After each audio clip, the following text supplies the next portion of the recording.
हेमंत सोरेन ने कहा, भाजपा के 1 दर्जन मुख्यमंत्री और केंद्रीय मंत्री झारखंड में गीत की तरह मंडरा रहे हैं। राज्य के मुख्यमंत्री सह झारखंड मुक्ति मोर्चा के कार्यकारी अध्यक्ष हेमंत सोरेन 1 दिवसीय दौरे पर चतरा जिले के टंडवा पहुंचे, जहां कार्यकर्ताओं ने उनका भव्य तरीके से स्वागत और अभिनंदन किया। इस दौरान मुख्यमंत्री टंडवा के पशु मेला मैदान में आयोजित जनसभा को संबोधित करते हुए सिमरिया विधानसभा क्षेत्र से झामुमो प्रत्याशी मनोज चंद्रा के पक्ष में प्रचार प्रसार किया। इस दौरान उन्होंने सरकार की 5 सालों की उपलब्धियों को गिनाते हुए कहा कि राज्य सरकार किसानों के ऋण माफी से लेकर घर के बिजली बिल का माफी और महिलाओं और बेटियों के सम्मान के लिए कार्य कर रही है। उन्होंने कहा कि एक तरफ राज्य सरकार झारखंड के गरीब गुरबा और आदिवासी दलित के लिए लड़ाई लड़ रही है, तो वहीं दूसरी ओर विपक्ष की भाजपा तरह तरह के षड्यंत्र को रचकर मुझे और मेरी सरकार को अस्थिर करने के लिए जांच एजेंसियों को आग लगाकर जेल भेजने का काम कर रही है। उन्होंने कहा कि इतने में इनका मन नहीं भरा तो भाजपा के लोग परिवार की लड़ाई करवा रहे हैं। उन्होंने कहा कि भाजपाई रोटी बेटी और माटी की बात करते हैं, लेकिन उन्हें भाजपाइयों के गुजरात में एक बेटी के साथ 25 दरिंदों ने एक साथ सामूहिक बलात्कार किया। लोगों को लगा कि सुप्रीम कोर्ट उन अपराधियों को सजा देगी, लेकिन चुनाव आते ही वही बलात्कारी चुनाव प्रचार में लिए।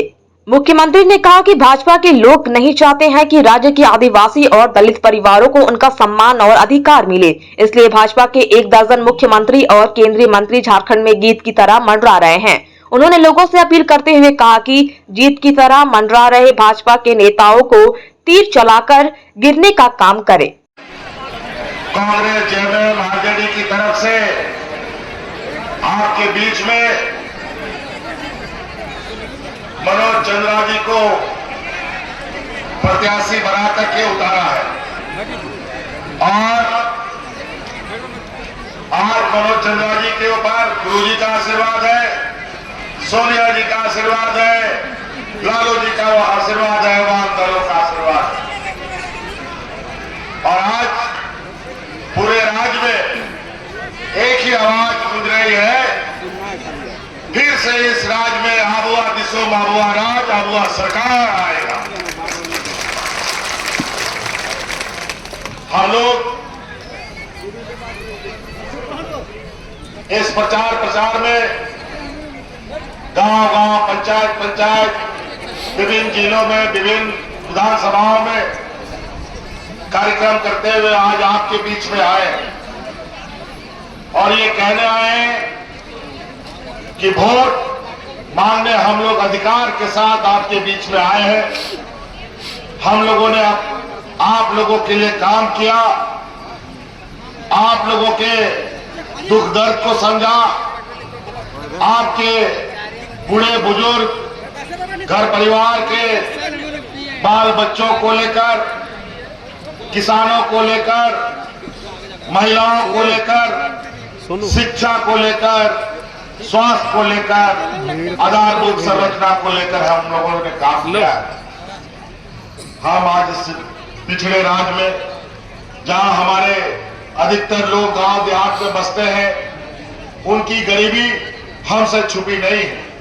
राज अलग हुए 20 साल, अभी 25 साल होने जा रहा है। 20 सालों तक हमारे विपक्ष के लोगों ने इस राज को हाँकने का काम किया, लेकिन आलम 20 वर्षों में यह हालत इन लोगों ने कर दिया था कि डबल इंजन की सरकार में लोग हाथ में राशन कार्ड लेकर के भाग भाग करते हुए मरा था। और आज फिर से ये वोट मांगने आए हैं। ध्यान रखिएगा, ये लोग वोट सिर्फ और सिर्फ अपने पेट भरने, अपने पूंजीपति साथियों को मदद पहुंचाने के वोट मांग रहे हैं। यहाँ के खनिज संपदा पर, यहाँ के जल जंगल जमीन पर इनकी नजर है, जहां अपने बड़े पैमाने पर व्यापारियों को स्थापित करना चाहते हैं और हमें विस्थापित करना चाहते हैं। और आज ये गरीबों का, आदिवासियों का जल जंगल जमीन बचाने की बात एक जुमलेबाज की तरह बड़े बड़े मंचों से बोलते हैं, बड़े बड़े नेता बोलते हैं, देश के गृह मंत्री, प्रधानमंत्री तक बोलते हैं, लेकिन आप ये देखिए कि आपके इसी चतरा जिला में कि कितना बड़ा पलायन, कितना बड़ा विस्थापन इन लोगों ने कर दिया है। आज यहाँ माइनिंग कंपनी वाला कौन यहाँ का चतरा जिला का व्यक्ति है जो यहाँ पर माइनिंग का ठेका लिया हो या माइनिंग का मालिक बना हुआ हो। आज इसी तरीके से इस राज्य में उद्योग लगाने को लेकर, खनन करने को लेकर ये अपने व्यापारी मित्रों को यहाँ बैठाना चाहते हैं और यहाँ के आदिवासियों को, यहाँ के मूलवासियों को बेदखल करने का इनका एक सोची समझी षड्यंत्र के तहत ये धीरे धीरे आपके बीच में घुस करके हमें बिखरने का प्रयास करता है और हमारे वोट का बिखराव करना चाहता है। ये लोग एक तरफ पूंजीपतियों की पूरी जमात, दूसरी तरफ आदिवासी, दलित, पिछड़ा, अल्पसंख्यक समुदाय की जमात खड़ी है, जहां पूंजीपतियों के बीच और गरीब गुरुआ लोगों के बीच में ये चुनावी जंग है। ये आपको देखना होगा कि आज हमने किस तरीके से कोरोना का जंग को भी लड़ा और किस तरीके से भाजपा के लोगों के षड्यंत्र को भी हम लोगों ने चुनौती देकर जीत हासिल की है। आज 2-2.5 साल तक कोरोना के चपेट में हम लोग फंसे रहे और 2-2.5 साल तक जो हम लोगों ने काम करना शुरू किया, लगातार इन लोगों ने हमें परेशान किया, जेल भेजने तक का काम किया। आखिरकार ना वो सरकार हिला पाए, ना हमें जेल में रख पाए। हाई कोर्ट से लेकर सुप्रीम कोर्ट तक ने हमें बेदाग माना और आज आप लोग के आशीर्वाद से, गरीब गुरुआ, आदिवासी, मूलवासियों के आशीर्वाद से आज मैं फिर आपके बीच में खड़ा हुआ हूं। कर्जा लेने जाते हैं, गरीबी पूरे राज्य में एक कुंडली ऐसा मार के बैठा है, पता नहीं कब घर से निकलेगा। हम लोगों ने यह संकल्प लिया है, फिर से सरकार बनाएंगे और अगले 5 साल के अंदर इस राज्य में गरीबी को जड़ से निकालने का हम लोग काम करेंगे। और इसका पहला कदम आज इस राज्य में हमारी महिला दीदियों को महिला सशक्तिकरण पर हम लोगों ने काम किया है। आज इस राज्य में 3-4 महीने से राज्य की सभी महिलाओं के खाते में 1-1 हजार रुपया जा रहा है। हम जानना चाहते हैं यहाँ पर महिलाओं से कि आपके खाते में पैसा जा रहा है कि नहीं जा रहा है? आवाज दीजिए, जा रहा है? चलिए, बहुत बढ़िया। और हमने संकल्प लिया है कि हम फिर से सरकार बनाएंगे, अगले 5 साल के अंदर आप लोगों के, गरीब गुरुआ लोगों के खाते में 1-1 लाख रुपया भेजने का हम काम करेंगे। और इसका पहला पड़ाव, इसका पहला कदम अभी ये दिसंबर में ही आपको देखने को मिलेगा, जो हमने सरकार में पारित करके रखा है। जो 1,000 रुपया आपके खाते में जा रहा है, वो 1,000 रुपया बढ़ करके 2,500 रुपया होने जा रहा है। धीरे धीरे 5 साल के अंदर जो आप छोटे छोटे चीजों के लिए आप उधारी मांगते हैं, पंचा मांगते हैं, वो सब बंद हो जाएगा। आप अपने पैरों पर खड़ा होंगे। इसी तरीके से आपके बोझ को हमने अपने कंधे पे लिया। आज आपका बिजली का बिल माफ हुआ कि नहीं हुआ, बताइए? आज 1 लाख, 2 लाख, 50,000, 60,000 सब लोगों का बिल माफ। पहले बिजली तो आता नहीं था, लेकिन बिल समय पर आता था। लेकिन अब बिजली 24 घंटा आएगा, लेकिन बिल कभी नहीं आएगा आपके घर में। ये हम आपसे वादा करते हैं। आज किसानों का 2 लाख रुपया हम लोगों ने ऋण माफ किया और यही भारतीय जनता पार्टी का लोग दिल्ली में हजारों किसानों को आंदोलन में मरवा दिया। किसान के विरुद्ध काला कानून लाने का काम किया इन लोगों ने। और सिर्फ ना विकास, आज इन लोगों ने कितने आदिवासी दलितों का इन लोगों ने उत्थान किया। आज कितने अल्पसंख्यक समुदाय, कितने पिछड़ों का इन लोगों ने विकास किया। आज इस पर ये बात नहीं करते। आज ये लोग सिर्फ हिंदू मुस्लिम घुसपैठिए की बात करते हैं। और घुसपैठिए कोई हमारा व्यक्तिगत मामला नहीं है, ये राष्ट्र का मामला है, ये केंद्र सरकार का मामला है। प्रधानमंत्री, गृह मंत्री को बताना चाहिए कि देश में घुसपैठिया क्यों बढ़ रहा है। आज देश का सुरक्षा का जिम्मा किसके हाथ में? भारत सरकार के हाथ में, राज्य सरकार के हाथ में नहीं। और ये राज्य सरकार को दोष देते हैं। अजीब हालत है इनकी। तो बस चले तो यहाँ जात धर्म के नाम पर तो ये लोग एक दूसरे पर फूट डलवाते ही हैं। घर घर में भी अब ये लड़वाना शुरू कर दिया है। बाप बेटा को लड़वा देता है, भाई भाई को लड़वा देता है। ये हालत है। ये लोग फूट डालो और राजनीति करो में विश्वास रखते हैं। इसीलिए साथ ही आप लोग ध्यान रखिएगा, 13 तारीख को यहाँ चुनाव है, 13 तारीख को चुनाव है। अभी यहाँ पूरा देश का भारतीय जनता पार्टी का 1 दर्जन से अधिक मुख्यमंत्री, 2 दर्जन से अधिक केंद्रीय मंत्री, प्रधानमंत्री तक यहाँ मंडराने लगे हैं। आप तीर धनुष तैयार करो कि जितना गीत लोग उड़ रहा है सबको एक एक करके जमीन पे गिराने का काम करो।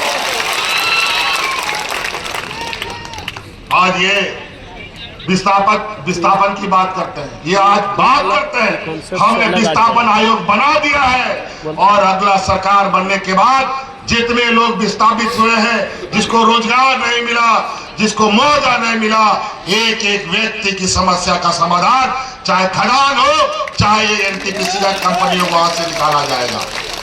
अभी तो हम लोगों ने 1,36,000 करोड़ रुपया का कोयला का बकाया ठोक दिया है। इस पर केंद्र सरकार कुछ नहीं बोलती और ये पैसा सब आप लोगों का पैसा है। और इसलिए आने वाला सरकार के बनने के बाद हम अपना हक अधिकार केंद्र सरकार से लेंगे। और हक अधिकार गरीब को कोई मांगने से नहीं देता है, हक अधिकार लड़ने से मिलता है। पदाधिकारी जा करके आपकी समस्या का समाधान कर रहा है। आज यहाँ ST SC OBC की बात करते हैं। आज इस राज्य का ओबीसीओ का जो आरक्षण था किसने खत्म किया? ये बाबूलाल मरांडी, भारतीय जनता पार्टी के लोगों ने जो 27% आरक्षण मिलता था वो 14% कर दिया और आज बोलता है 27% करेंगे। अजीब हालत है। गैस सिलेंडर बोलता है 500 करेंगे। 2014 से लेके आज तक 1500-1200 रुपया गैस सिलेंडर बिक रहा है। और आज चुनाव आया है, ये बताए असम में कितना रुपया सिलेंडर मिल रहा है, ये बताए मध्य प्रदेश में कितना मिल रहा है, ये बताए छत्तीसगढ़ में कितना मिल रहा है। साथियों, ये आदिवासी दलित विरोधी दल है। इनको कभी नहीं ये सहता कि एक गरीब आदिवासी उनके बगल में बैठे। ये कभी नहीं चाहते कि आदिवासियों को देश में अपने पैरों पर खड़ा होने का मौका मिले। आज इसीलिए एक आदिवासी नौजवान को उतारने के लिए लगातार 2019 से ये लोग लगे हुए हैं। आज इसीलिए इन लोगों ने जो 2019 से लेकर आज तक सरकार को और मुझे कूटने का काम किया है, इस चुनाव में इन सबको कूटने का काम करना होगा। चुनाव के मतदान के माध्यम से पूर्ण बहुमत के साथ हमारे मनोज चंद्रा जी को जिताने का काम करना है, फिर सरकार बनाने का काम करना है। इसीलिए साथी 2 नंबर ईवीएम मशीन में चुनाव चंद्रा जी का महागठबंधन का तीर धनुष छाप है। इस तीर धनुष छाप से लड़के लिया झारखंड, लड़के लेंगे अधिकार के साथ आपको ये वोट करने का काम करना है। बातें बहुत है साथी, अभी और बहुत लंबा कार्यक्रम है। यहाँ से अभी हमें कुल्हान जाना है, कुल्हान से फिर हमें रांची आना है। बहुत कम समय है, मौसम भी खराब हो रहा है। इसीलिए याद रखिएगा, ये लोग हिंदू मुस्लिम करेगा, अगड़ा पिछड़ा करेगा, घुसपैठी करेगा, बेटी रोटी माटी की बात कर रहे हैं। बेटी की क्या बात करेंगे? याद कीजिए, बिल्किस बानो का केस गुजरात में 25 लोगों ने उसके साथ सामूहिक बलात्कार किया। सुप्रीम कोर्ट ने उनको सजा दे दी और चुनाव में ये भारतीय जनता पार्टी के लोग पेरोल में उनको चुनाव में बाहर छोड़ देता है।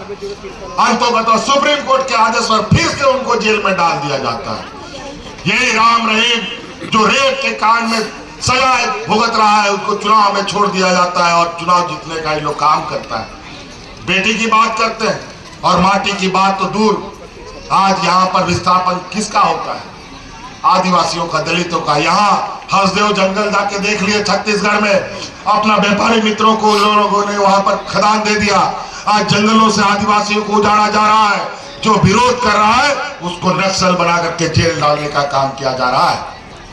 इसीलिए साथी बातें बहुत है, इनका एक एक सवाल का जवाब देने के लिए हमारे पास जवाब है, लेकिन समय कम है। अब आप लोग को जवाब देना है। 5 साल आप लोगों के लिए हम लोग रोए गाए हैं। आज कोरोना में हम लोगों ने आपको बचाया है और इस कोरोना में आपको बचाने के लिए हमें बहुत बड़ी कीमत चुकानी पड़ी है। हमारे हाजी हुसैन अंसारी साहब शहीद हुए, हमारा भाई जगन्नाथ महतो आपकी सेवा करते करते शहीद हुआ, तब ये राज्य की जनता बचा है। इसीलिए साथी आप लोगों को इस बात को याद रखना होगा ये वीरों की धरती है, कोई चोरों चक्कों की धरती नहीं है। इस रात के लोग अपना हक अधिकार लेने जानते हैं, लड़ना जानते हैं। हमको यूपी, बिहार, आसाम का लोगों का यहाँ मदद की आवश्यकता नहीं है। हमें आता है अपना हक अधिकार लेना, इसलिए हम एकजुट होकर रहेंगे और अपना अधिकार के लिए लड़ाई लड़ेंगे। इसलिए साथी, आप सब लोगों से हम जोर से आवाज सुनना चाहते हैं, मनोज चंद्रा जी को जिताइएगा ना।